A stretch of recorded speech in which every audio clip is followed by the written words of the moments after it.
Welcome to Showtime All the Time, the podcast of the Henrico Sports and Entertainment Authority. I'm Dennis Bickmeier, the Executive Director of the Authority. I'm joined by Matt Reynolds, the President of NXTPRO Hoops, also known as PRO16 League. Make sure I got that right. But Matt spearheads all their strategic partnerships, athlete exposure, and national youth basketball circuits for NXTPRO. Matt, welcome. Yeah, thanks for having me. Very excited to be here. Well, we're coming to you from a locker room. I know you can see the backdrop here, but we're at the Henrico Sports and Events Center for a very important reason. This will be our biggest basketball extravaganza that we've had here, and Matt's going to tell us all about what he's doing here with NXTPRO, what's ahead for us over the next few days. So let's just start there. Tell us about NXTPRO, the Pro League, the Puma event that's happening here, and what can we expect over the next few days? Yeah, we're really excited. Over the next 4 days, we will have nearly all 30 NBA teams will be represented with general managers, scouts. They're watching our top guys, as well as over 400 colleges have already registered, including the Dukes, the North Carolinas, the Kansas, you name them, they're here. And obviously I named the Big Blue Bloods, but there are... we got some Virginia schools coming, There's right? some Virginia schools. VCU, sure. I think, is bringing their whole staff. So Richmond will be here. There will be a lot of different schools of a lot of different levels. And really, that's something where this weekend, there's going to be over 5,600 kids that will play in this event in Richmond.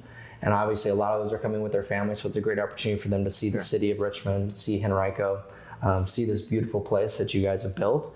And on top of that, it's a great opportunity for them to get recruited and change their life, which is really our mission, is let's provide as many opportunities as we can to get kids college paid for. I was fortunate, I had about like 85% of my school paid for, went to a D2, and that was big for me. I didn't have the big loans, but unfortunately, a lot of us, we get out of college and you do have the big loans, and obviously, hey, that's part of life for some, but as much as we can, limiting that and also giving them life experiences on the way is huge. And I should mention, we have teams from literally around the world. Australia is represented here with over 40 teams. China is represented, Japan, Puerto Rico, Canada, Mexico. I'm probably missing some. But you threw out some countries I wasn't even aware of. There's a lot of countries. Yeah. So it's a really cool, awesome event from a college perspective for them to be surrounded by so many college coaches. Obviously, it's kind of stressful for the athlete a little bit. And to have a great place that you guys have built here, the biggest thing when you first enter this place, obviously it's new, it's nice. But it's very spacious. So as you map out the designs, whoever did that, give them their credit. They gave a lot of space where, some places you go and it's like, all right, we got a court here and a court here, and they're jammed against each other, which you can make work. Right. But, it's nice to have the space. So we're really excited to be here. Well, we're thankful that you guys are here. Again, this is one of the biggest ones, the biggest event that we've done, obviously. We should also mention that you guys are also using the convention center downtown. So it's not just here at the Sports and Events Center, the convention center downtown. You've got girls athletes that are playing as well throughout this weekend, and I think next, if I'm not mistaken. Next, yep. So. Next weekend is the girls, this weekend's the boys.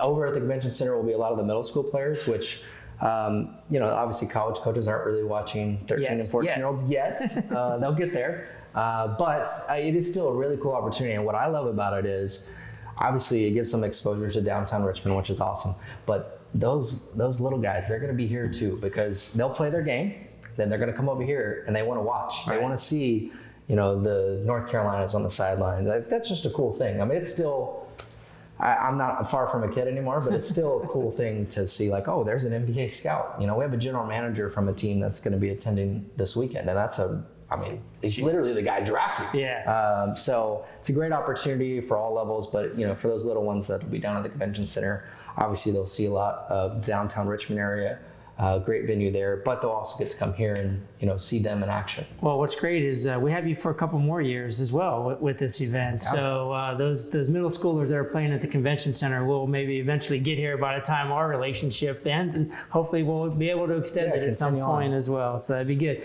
But talk about that a little bit. So obviously the sports center here, we're relatively new, a couple years old. You guys have done this around the country. I think you were in Arizona last year, if I'm not mistaken. What goes into site selection for this event? For us, we look at a number of things. I talked about space earlier, and it may seem kind of funny, but it is something that we really do look at. The first time we did this event 3 years ago, we were in Houston. And the particular venue we were out there, we learned a lot of lessons of, can't have tight courts. You need to make sure that they don't have leaks on their court. You need to make sure they have good air conditioning. All of those things, are very important. Phoenix was a spot, obviously in Phoenix at this time of the year, it's like 120 degrees, which they say dry heat. You can miss me with that. It's still very hot. But, looking at this venue in particular, what stood out for us is one, it's on the East Coast. Almost all the big circuits this particular weekend are on the East Coast. We've not really been a follower, so it wasn't like we had to be here. But when you work with really good people, Michael, yourself, and any staff we've worked with here, I would say it has a small town feel, which I like, being from Oklahoma. But it's still got a lot of big city to it, where there's resources here. There's obviously a good downtown area. There's a good area here around the venue here in Henrico. But you also have, like I said, that personality and personal standpoint, which may seem like, just coach talk, but truthfully, it really does matter to us, because you want people that, all right, we're always going to have problems. It's an event. It's like the reality is there's going to be things that pop up in life. We manage them. We just don't want the guests to know that. Yeah, exactly. Right? But we manage them. And the truth of the matter is, when you work with people that have the best interests of, all right, let's put on a great event. Sure. Let's show off our great venue, like you guys have been, then it allows us to, one, not have as many problems, and two, when we do, we solve them quickly. Like you said, the guest experience is great for the players, the college coaches, the NBA teams, and the parents that are here. Yeah, definitely. I mean, again, it's something that we focus on. And, the one thing, I love what you said about, kind of that small town feel, but we do big events here. I mean, we've done 100%. NASCAR here in our market for 70 some years, PGA Tour events. So we have the A10 here in this venue as well. So it's a lot of fun. But talk a little bit about NXTPRO, the Pro 16, kind of the growth that you guys have experienced over the years that you've been in existence. So what's that growth been like for you guys? It's been really rapid.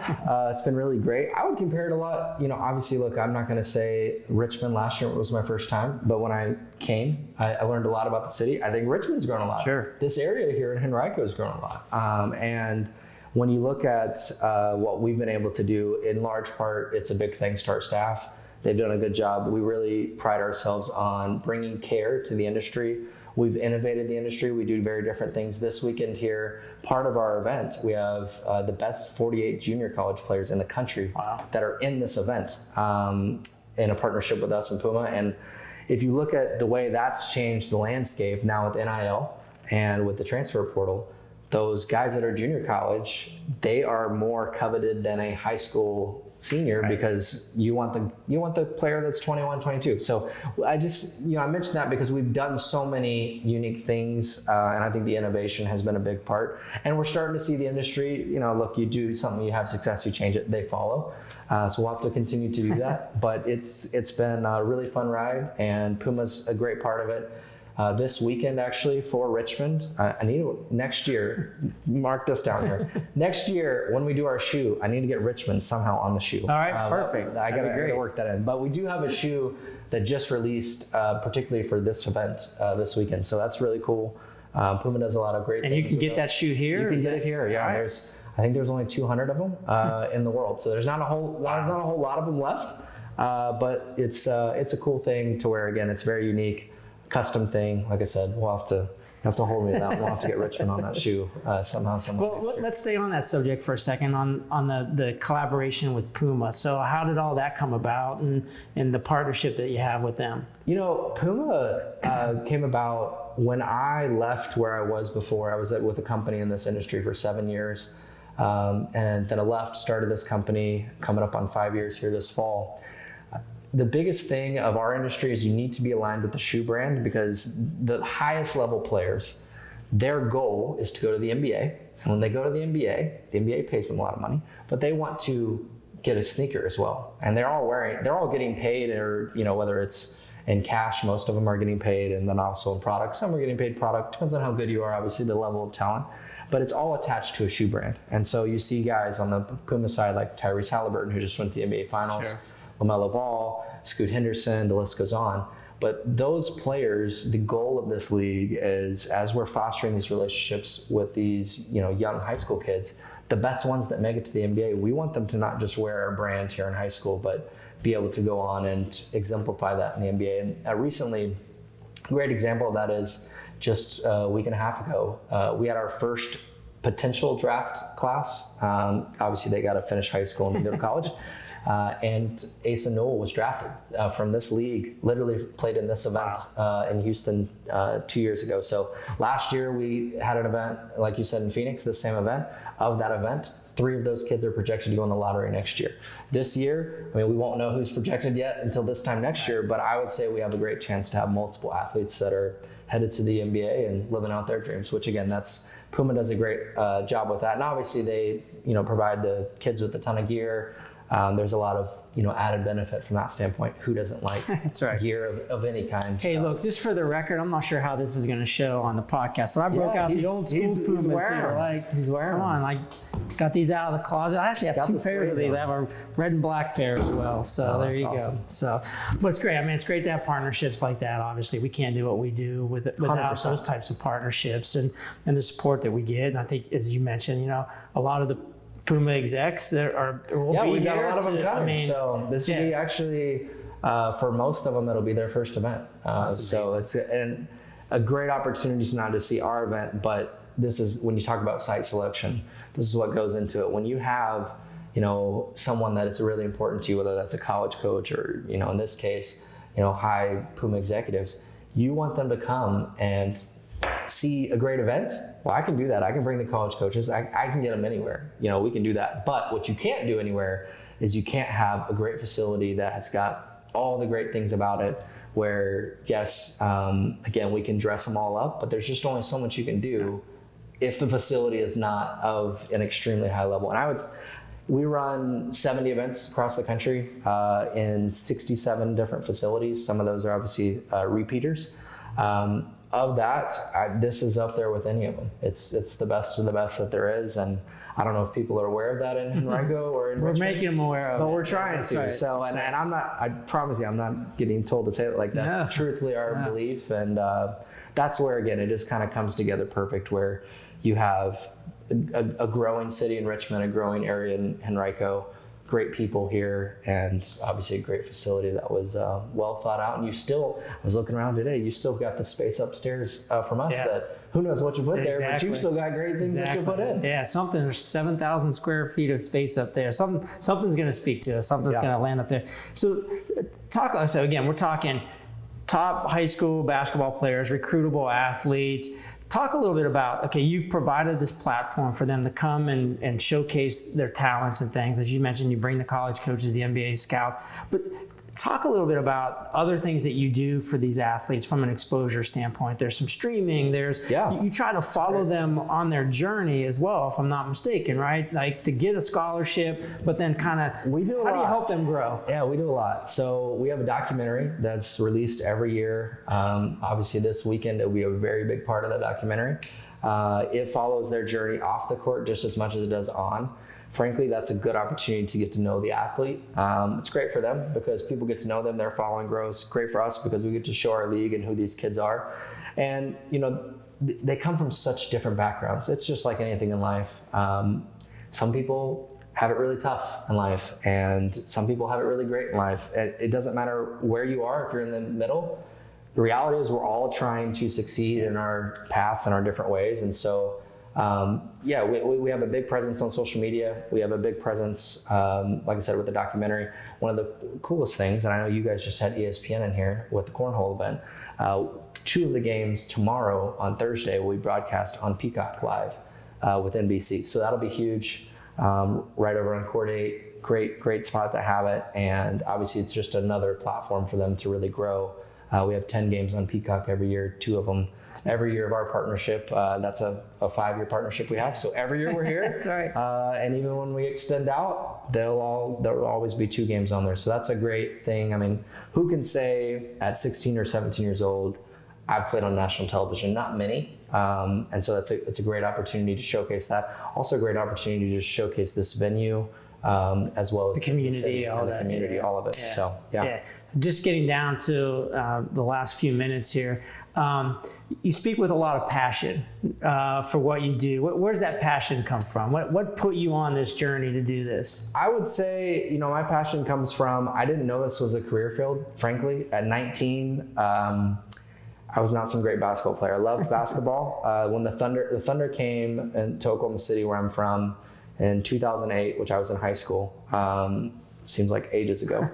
But they came when I was in high school. They really shaped a lot of, I loved college basketball, but just had never really been around the NBA. The Hornets were a couple years before that when Hurricane hit New Orleans, and we had the team for a little bit. So that really shaped my journey, I would say, into basketball and just the love for it.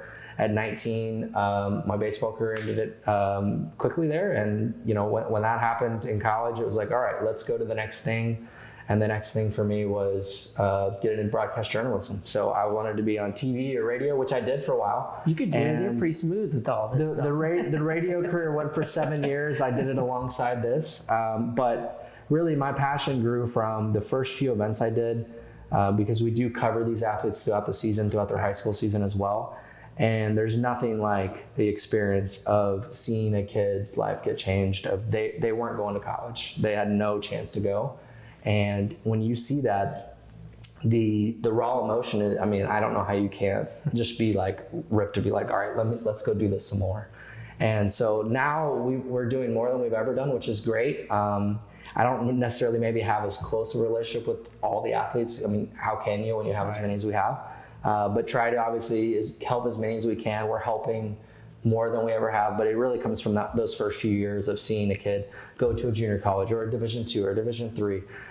Every now and then, obviously, yes, the Division I story is great, but the reality is the Division I kid, they're probably going to go to Division I no matter what, right? They just are what they are. Now, sometimes, yes, they're harder to find, and you really do help a kid. One of the early kids, Sean Padula, he actually went to Virginia Tech down the road, not too far, for 3 years. Was a really good point guard for them. He's one of the first ones that was in that Oklahoma bubble that, again, you just watch and you try to give as much media coverage at this event, whether that's through social media or the platforms like we have with Peacock and NBC and such, to just get them on their journey. But that's really, I would say, there's just nothing better than seeing, wow, I didn't know this was possible, and they're making their dreams come true, whatever level that is. So if you had to pick a couple of highlights, kind of looking ahead for the next few days, what are the wins for you guys this week? I would say the biggest one will be when all the college coaches walk in the door.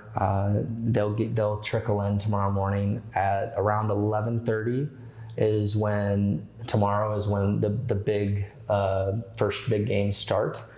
And there's just, it's a really cool thing to just sit there and just kind of watch of, oh wow, every chair is filled up. You'll see if you come out to the event that court is set up differently than the others because there will be 300 college coaches at one point watching one basketball court, which is crazy. There's only 10 players on the court at one time, so it's a lot of schools. They obviously can't get all the players, but they'll fight for them and do what they do. But that's a key moment. I would say that Thursday moment is always fun. And then as we go throughout the weekend, one really unique thing, if you like competition, is on Sunday. There are a set of 3 games, and they'll be played. And in these 3 games, these 3 teams are fighting. If you win, you're in. If you lose, you're out. So this continues on next week into just a straight bracket form. But there is nothing like, think NCAA tournament, first 4. That's kind of the vibe here. And it's a great opportunity where they're all really good players, but there's just something different when hey, if we lose this game, we're done. Like, we're eliminated, and they're all fighting obviously to keep their season going along. And mind you, the projected teams that are in that range have 7 kids in the top 50 in the country. Wow. So there's some really talented kids that could be on that elimination block where they're going to have to perform. So I would say those are the 2 big things. Sunday's always fun when you have that competitive, and then obviously Thursday, and there'll be a lot of great moments in between. And these athletes, just so I'm clear too, is these athletes come together as a team, as a unit, right? They're not just handpicked and put together. How does that work? So every team's built a little differently. I think that's something that's really unique about our league is where we let them decide how they want to do that. Okay. We'll give them suggestions, obviously, of, hey, here's these maybe 3 or 4 ways. Some think outside the box. Hey, that's what you want to do. Great. But some are handpicked of like the program will go to the best high schools. Like let's use Henrico as an example. They'll go to the best 3 or 4 schools in the 20 minutes and say, all right, I want to invite this kid and I want to invite this kid. Obviously the kid has to accept the invitation. Some of them are more local. Some of these teams, I call them super teams. Think of the Miami Heat days with LeBron where he's like gets his buddies and he all teams them up. They're really good and they team up, and you have to be in an adjoining state or within your state. So if I'm in Virginia, I can be whatever state touches Virginia, you can have players from that state and Virginia. A lot, I would say, are mainly one state teams, but our Pro 16... Or one country. Or one country, yeah, which, hey, you got a lot to work with there. But a lot of our Pro 16 teams have kids from multiple states represented on their team. For instance, we have a team out of DC. They have a ton of kids from Virginia. So they're technically out of Washington, D.C., but they have a ton of kids from Virginia as well as D.C. and the other areas that touch D.C. So it's up to them. But again, we're looking for high character kids and kids who really want to strive to have that opportunity to play at the next level. Whatever that level is, doesn't much matter to us, but giving them that opportunity.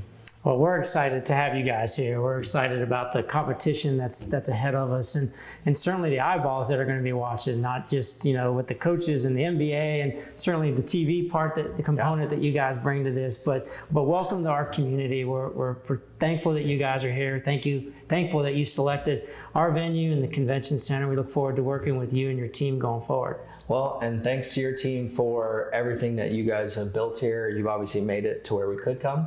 And when we went on the site visit, it was an easy decision. Some of the site visits, I hate to say this, but sometimes you go to a place and you're like, oh man, how are we going to tell them? Like, we can't come here. Like, this isn't going to work. So thankfully, it was a great experience, has been, and we really look forward to the future years. We certainly appreciate the partnership. So, and thank you all for tuning in and to the Showtime All the Time podcast. And we'll look forward to some great highlights coming out of this weekend as well that we'll be able to share with everybody. So, Matt, thank you. Good luck this week and next. And thanks everyone for tuning in.